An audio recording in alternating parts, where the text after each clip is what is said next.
নমস্কাৰ, মহানিৰ্ভৰ তথাস্থিতিলৈ আপোনালোকক স্বাগতম জনাইছোঁ। যোৱা খণ্ডত আপোনালোকক মই জনাইছিলোঁ জৰাখণ্ড বধ। ইতিমধ্যে জৰাখণ্ড বধ হ'ল আৰু যুধিষ্ঠিৰ ৰাষ্ট্ৰীয় যজ্ঞ পাতিবলৈ এতিয়া আৰম্ভ কৰিছে।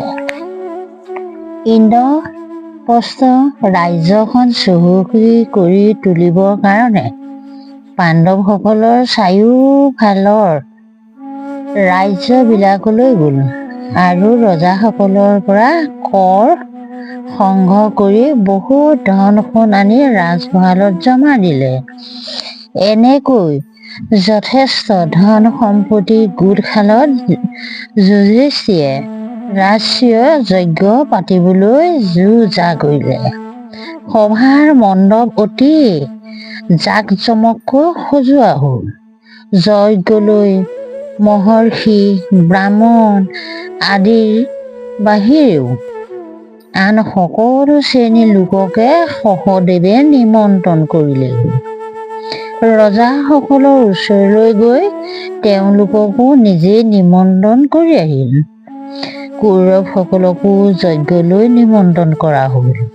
যুধিষ্ঠিৰে ভীষ্ম, পিতামহ ভীষ্মক আৰু দ্ৰোণাচাৰ্য, কৃপাচাৰ্য আদিক মান তাত বহুৱালে। আহিল আৰু মানে ৰাষ্ট্ৰীয় যজ্ঞ পাতিছে। কৃপাচাৰ্য আৰু আন সকলো মানুহ চাই কাণ ভগাই দিলে। যজ্ঞ ৰভাৰ দলত মানুহে ভৰি পৰিল। চাৰিওফালে দলধূপ হেন্দোলধূপ মানুহে ভিৰ হ'ল। দুৰ্যোধন আৰু শকুনিও যজ্ঞলৈ আহিছিল। ঠাইখিনি স্বৰ্ণপুৰী যেন হোৱা দেখি দুৰ্যোধনৰ গা পুৰিবলৈ ধৰিলে।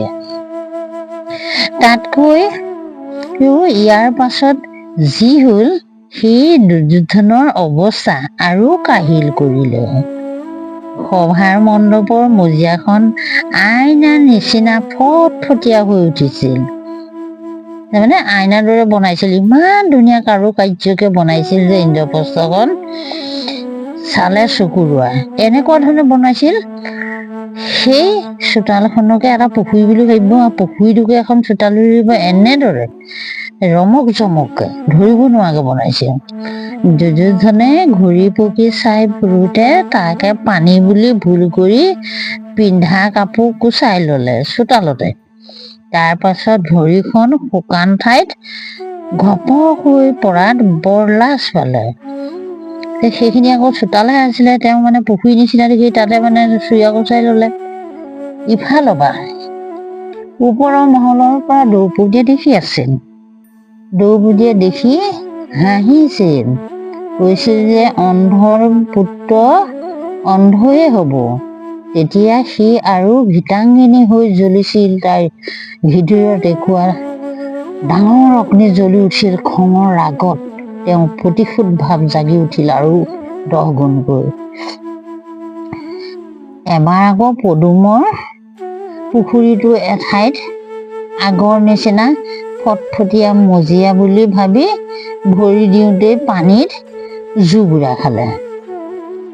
ভীমে দেখি আছিল। দেখি লৈ ভীমে ভিতৰৰ পৰা নতুন সাজ আনি দুৰ্যোধনক পিন্ধিবলৈ দিলে। আৰু বহুতে এনেদৰে দুৰ্যোধন পানীত পৰা দেখি হাঁহিবলৈ ধৰিলে। ওচৰতে কাম কৰি থকা মানুহবোৰেও দেখি হাঁহিলে। কথাটো গম পাই যুধিষ্ঠিৰে সেয়া কাপোৰ আনি ভীমহঁতই পিন্ধিবলৈ দিলে। দুৰ্যোধনে লাজতে কাৰোফালে মূৰ তুলি নেচালে, কিন্তু আকৌ এবাৰ পানী দুনি নোহোৱাতে কাপোৰ কোচাই ল'লে। মানুহে আকৌ হাঁহিলে। এঠাইত আকৌ চিকমিকিয়া দুৱাৰ এখন আছিল। দুৱাৰখন বন্ধ আছিল, কিন্তু দুৰ্যোধনে দুৱাৰখন মেল খাই থকা বুলি ভাবি আগবাঢ়ি যাওঁতেই তেওঁৰ মূৰটো দুৱাৰত খুন্দা খাই গ'ল।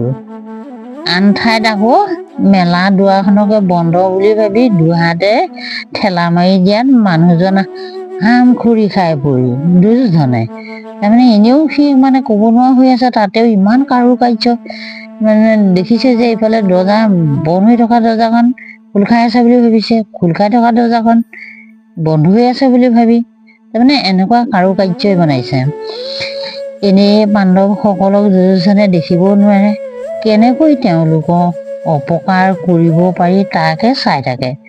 তাতে এতিয়া দেখিবলৈ পাইছে যে যুধিষ্ঠিৰলৈ বুলি ৰজাসকলে বহুত ধন সম্পত্তি উপহাৰ দিবলৈ লৈ আহিছে আৰু সেইবোৰ দুৰ্যোধনে হাত পাতি ল'বলগীয়া হৈছে।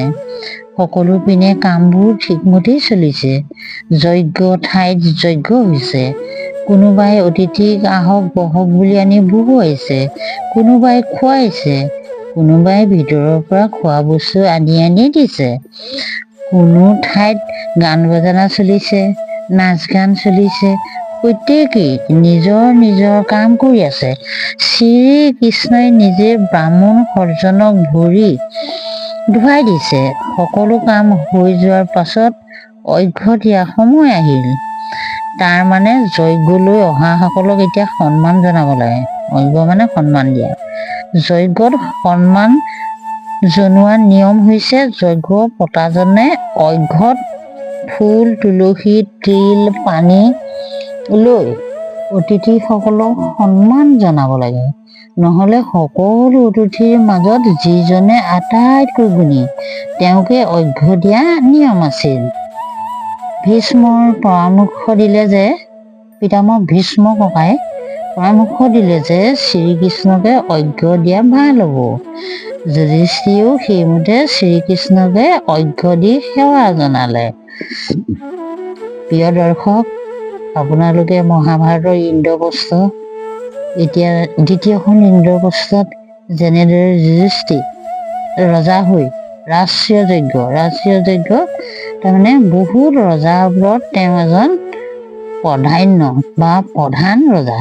যেনেকৈ আমাৰ বিধানসভাত মুখ্যমন্ত্ৰী থাকে, তেনেদৰে ৰজাসকলৰ মাজতো এজন তেওঁ মুৰব্বী থাকে। তেওঁ সকলোৱে সন্মান, ৰজাবিলাকেও তেওঁৰ ওপৰত সন্মান যাচে।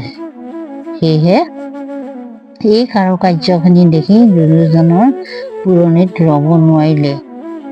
প্ৰিয় দৰ্শক, পিছৰ খণ্ডলৈ মই আকৌ আপোনালোকৰ মাজত উপস্থিত হ'ম। আজি মই ইমানতে মোৰ এই ভিডিঅ'টো সামৰণি মাৰিছোঁ। আপোনালোকে য'তে আছে শান্তিৰে থওক, সুখেৰে থওক, তাৰ কামনাৰে মই আজিলৈ বিদায় মাগিছোঁ। ধন্যবাদ। কৃষ্ণ কৃষ্ণ কৃষ্ণ।